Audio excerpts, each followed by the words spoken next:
Hi friends, എവർക്കും Kunjus കിച്ചണിലേക്ക് സ്വാഗതം. എല്ലാവർക്കും സുഖമെന്ന് കരുതുന്നു. നമ്മുടെ ഇന്നത്തെ റെസിപ്പി ഒട്ടക ഇറച്ചി കൊണ്ടൊരു റോസ്റ്റാണ്. അപ്പം നമുക്ക് വീഡിയോയിലേക്ക് പോകാം. വീഡിയോയിലേക്ക് പോകുന്നതിന് മുമ്പായിട്ട് എൻ്റെ ചാനൽ ആദ്യമായിട്ട് കാണുന്നവരുണ്ടെങ്കിൽ പ്ലീസ് എല്ലാവരും ഒന്ന് സബ്സ്ക്രൈബ് ചെയ്ത് എന്നെ ഒന്ന് സപ്പോർട്ട് ചെയ്യണം. അപ്പം നിങ്ങൾക്ക് ഒരു പ്രാവശ്യമെങ്കിലും നിങ്ങളുടെ കയ്യിൽ ഒട്ടക ഇറച്ചി കിട്ടുകയാണെന്നുണ്ടെങ്കിൽ നിങ്ങളിങ്ങനെ ഒന്ന് ട്രൈ ചെയ്ത് നോക്കണം. അപ്പം നമുക്കിനി ഡീറ്റെയിൽ ആയിട്ട് വീഡിയോയിലേക്ക് പോകാം. അപ്പം നമ്മളൊരു പാൻ വെച്ചിട്ടുണ്ട്. പാനിൽ ആദ്യം നമുക്ക് ഇതിനുള്ള മസാല റെഡിയാക്കണം. അപ്പം ഞാനിവിടെ ഒരു 4 വറ്റൽമുളക് എടുത്തിട്ടുണ്ട്, എരിവില്ലാത്തത്. ഒരു 4 ചെറിയ വറ്റൽമുളക് എരിവുള്ളതുകൂടി എടുത്തിട്ടുണ്ട്. പിന്നെ ഒരു കുറച്ച് കറുവപ്പട്ടയുടെ കുറച്ച് എടുത്തിട്ടുണ്ട്. പിന്നെ ഒരു 5 ഗ്രാമ്പൂ, ഒരു 4 ഏലക്ക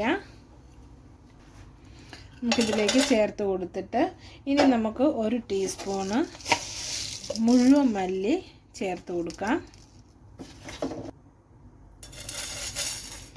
അതുപോലെ തന്നെ നമുക്ക് ഒരു ടീസ്പൂണ് പെരിഞ്ജീരകം കൂടി ചേർത്ത് കൊടുക്കാം.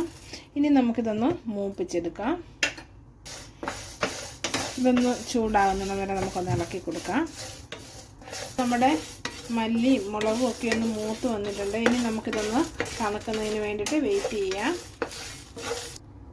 അപ്പം നമ്മളുടെ ഇതൊന്ന് തണുത്ത് വരുന്ന സമയം കൊണ്ട് നമുക്ക് ഇറച്ചിയൊക്കെ ഒന്ന് റെഡിയാക്കി എടുക്കാം.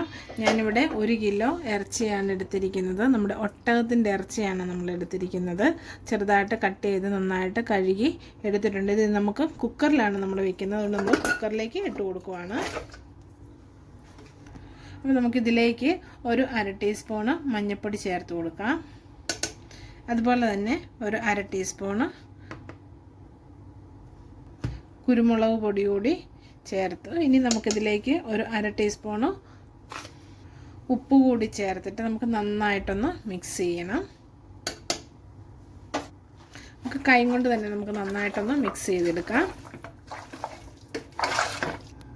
അപ്പോൾ ഞാൻ നന്നായിട്ട് മിക്സ് ചെയ്തെടുത്തിട്ടുണ്ട്. ഇനി നമുക്കിതിലേക്ക് ഒരു 1/4 ഗ്ലാസ് വെള്ളം ഒഴിച്ചു കൊടുക്കാം. 1/4 ഗ്ലാസ് വെള്ളം ഒഴിച്ചു കൊടുത്ത് നമുക്കൊന്നുകൂടെ ഒന്ന് ഇളക്കി കൊടുക്കാം. അപ്പം നമുക്ക് ഇതൊന്ന് അടച്ച് നമുക്കൊരു 6 വിസിൽ വരുന്നിടം വരെ നമുക്കൊന്ന് വേവിച്ചെടുക്കാം. അപ്പം നമ്മുടെ ഇറച്ചി വേവുന്ന സമയം കൊണ്ട് ഇത് നമുക്കൊന്ന് പൊടിച്ചെടുത്തുകൊണ്ട് വരാം.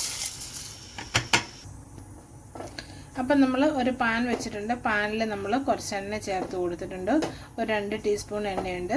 ഇതിലേക്ക് നമുക്ക് ഒരു 2 ടീസ്പൂണ് ഇഞ്ചി ചെറുതായിട്ട് അരിഞ്ഞത്, ഒരു 2 ടീസ്പൂണ് വെളുത്തുള്ളി ചെറുതായിട്ട് അരിഞ്ഞതുമാണ് നമുക്കിതിലേക്ക് ചേർത്ത് കൊടുക്കാം.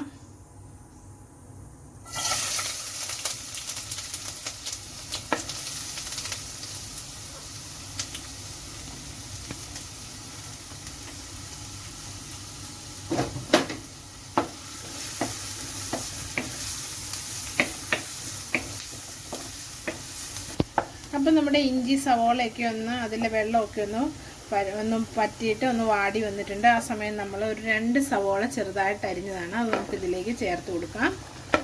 അതുപോലെ ഒരു 3 പച്ചമുളക് എടുത്തിട്ടുണ്ട്, അത് നടുവേ പൊളന്നെടുത്തിട്ടുണ്ട്, അതും കൂടി ഇതിൻ്റെ കൂടെ ചേർത്ത് കൊടുക്കാം. നമുക്കിതൊന്ന് ഇളക്കി കൊടുക്കാം.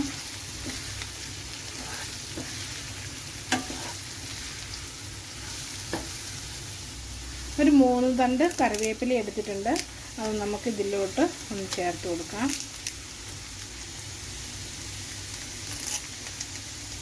ഇനി നമ്മളുടെ ഈ സവോളയൊക്കെ ഒന്ന് പെട്ടെന്നൊന്ന് വഴന്ന് കിട്ടുന്നതിന് വേണ്ടിയിട്ട് നമുക്കിതിലേക്ക് ഒരു 1/4 ടീസ്പൂണ് ഉപ്പ് ചേർത്ത് കൊടുക്കാം.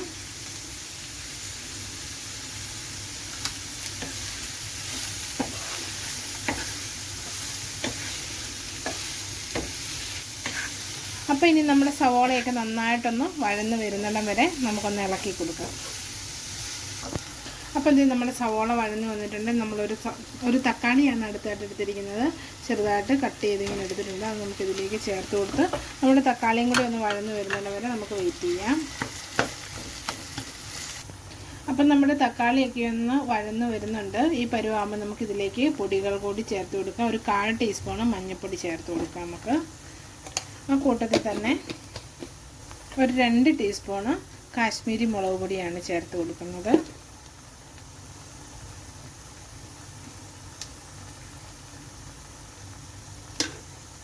ഇനിയും നമ്മൾ നേരത്തെ പൊടിച്ചു വെച്ചിരുന്ന ആ പൊടിയാണ് ചേർക്കുന്നത്. അതിൽ നിന്ന് ഒരു 2 ടീസ്പൂണ് നമുക്ക് ചേർത്ത് കൊടുക്കാം.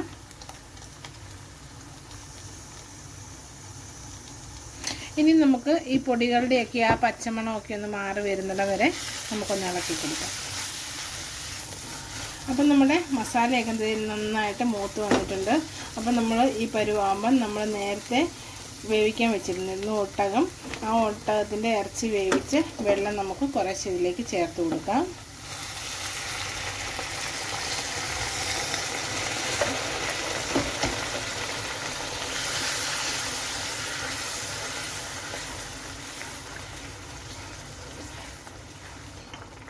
അപ്പം നമ്മളിങ്ങനെ ഈ സ്റ്റോക്ക് ഒഴിച്ച് നമ്മൾ ഈ മസാല ഇങ്ങനെ തിളപ്പിക്കുമ്പോൾ നമ്മുടെ കറിക്ക് നല്ലൊരു ടേസ്റ്റാണ് കിട്ടുന്നത്.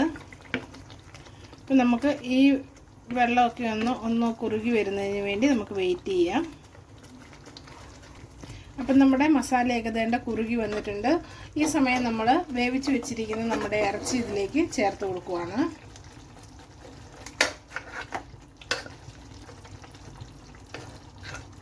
ഇനി നമുക്ക് നമ്മുടെ മസാലയായിട്ട് ഇറച്ചി നന്നായിട്ടൊന്ന് മിക്സ് ചെയ്യണം.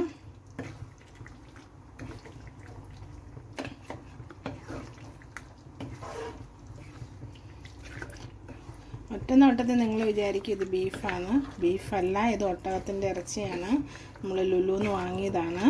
അപ്പോൾ ഇന്ന് ഞങ്ങൾ ലുലുവിൽ പോയപ്പം അവിടെ ഇരിക്കുന്ന കണ്ടു. അപ്പോൾ തോന്നി ഇങ്ങനെയൊന്ന് വാങ്ങിച്ചൊന്ന് ഉണ്ടാക്കണമെന്ന്. ഇടയ്ക്ക് ഞങ്ങൾ വാങ്ങിക്കാറുണ്ട്, എങ്കിലും ഇന്ന് അവിടെ ഇരിക്കുന്ന കണ്ടപ്പം പെട്ടെന്ന് തോന്നിയതാണ് ഇന്നൊന്ന് വാങ്ങിച്ച് ഒന്നുണ്ടാക്കണമെന്ന്. ഇനി ഈ മസാലയിൽ കുറച്ച് നേരം ഒരു 5-6 മിനിറ്റ് നേരം ഒന്ന് തിളച്ചൊക്കെ കഴിഞ്ഞ് ഒന്ന് കുറുകി ഒന്ന് വന്ന് കഴിയുമ്പോഴത്തേന് മസാലയൊക്കെ നമ്മുടെ ഇറച്ചിയിലും ഒക്കെ പിടിച്ചിട്ട് നല്ലൊരു ടേസ്റ്റ് കിട്ടും. അപ്പോൾ അതുവരെ നമുക്കൊന്ന് വെയിറ്റ് ചെയ്യാം. അപ്പം നമ്മുടെ കറി ചാറൊക്കെ തന്നെ ഇവിടെ പറ്റി വന്നിട്ടുണ്ട്. ഇനി നമുക്ക് കറിയുടെ അവസാന സ്റ്റെപ്പായ മല്ലിയിലയാണ് നമ്മളിതിലേക്ക് ചേർത്ത് കൊടുക്കുന്നത്. മല്ലിയില ഒന്ന് ചേർത്ത് കൊടുത്ത് നമുക്ക് ഒന്നുകൂടി നന്നായിട്ടൊന്ന് ഇളക്കി ഒന്ന് യോജിപ്പിച്ചെടുക്കണം.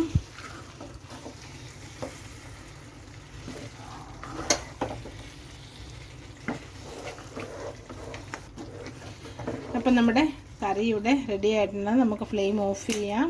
അപ്പം നിങ്ങളെല്ലാവരും ഇതൊക്കെ ഒന്ന് ട്രൈ ചെയ്യണം. എന്നിട്ട് നിങ്ങളുടെ അഭിപ്രായങ്ങളൊക്കെ ഒന്ന് കമൻറ്റ് ബോക്സിൽ മെൻഷൻ ചെയ്യണം. അപ്പം പുതിയൊരു വീഡിയോ ആയിട്ട് വരുന്നിടം വരെ എല്ലാവർക്കും നന്ദി.